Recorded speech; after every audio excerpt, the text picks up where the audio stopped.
What is the #1 leading marijuana organization?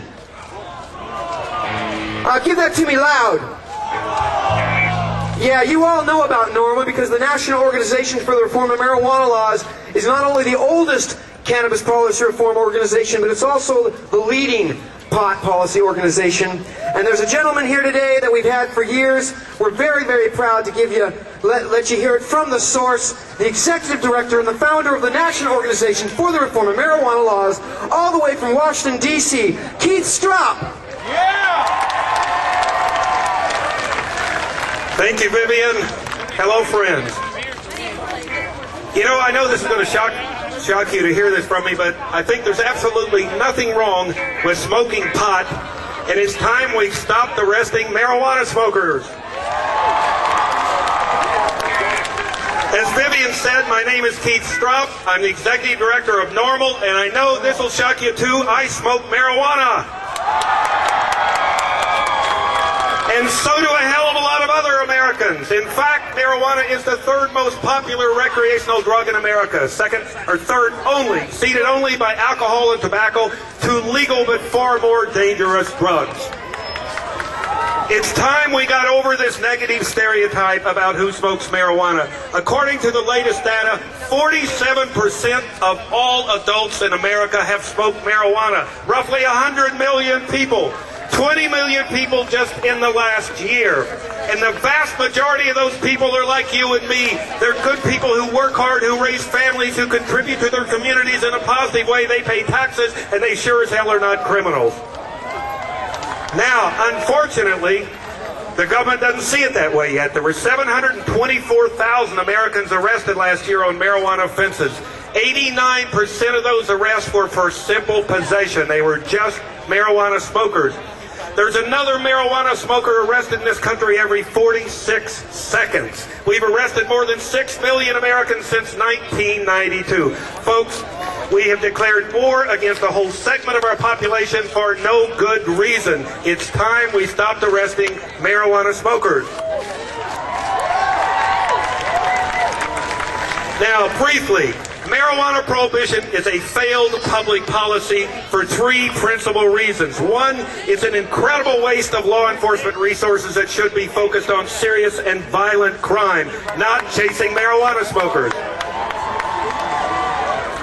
2, it invites government into areas of our private lives that are simply inappropriate. None of us want the government coming into our house to know what books we read or the music we listen to or the subject of our telephone conversations or how we conduct ourselves in the privacy of our bedrooms. Well, neither do they have any damn business telling us whether we smoke marijuana or smoke a joint or drink alcohol when we relax in the evening.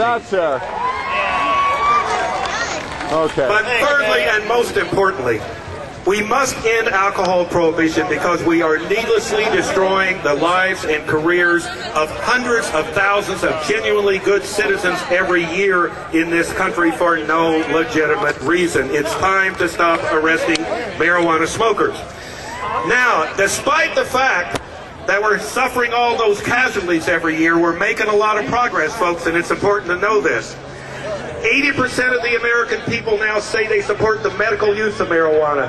3 out of 4 Americans, 72%, say the only penalty they favor for a marijuana smoker is a fine only. No arrest and no jail. So that's what we've got to do now. We have won the hearts and minds of the American people.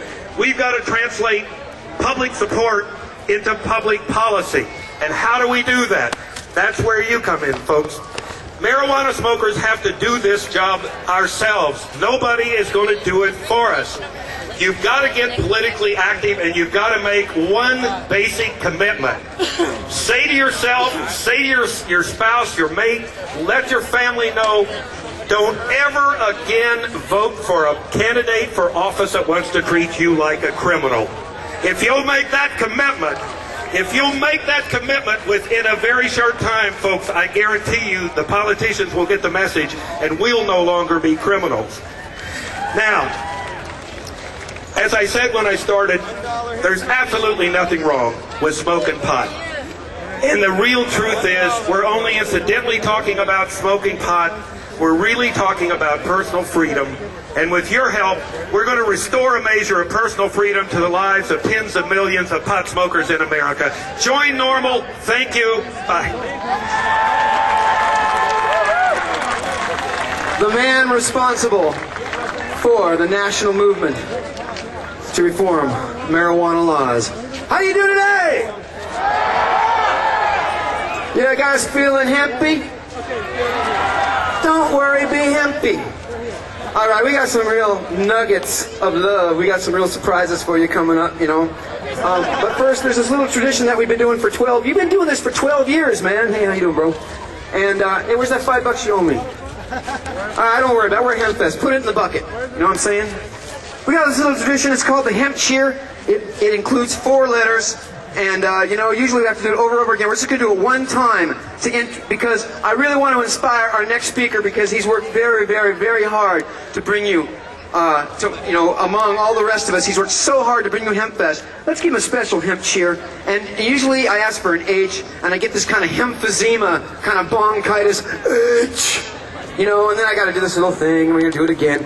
Let's, this time, roar like the Lion of Judah so that George Bush can hear us, that we demand an end to the incarceration of our brothers and sisters. So please, with a little Seattle oomph for THC Fair, for Bonger Shoot, for Toke Life, for Bud of Seattle, as we've been called, give me an H!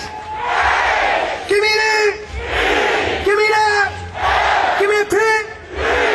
You guys rule. You're the best damn crowd in the world.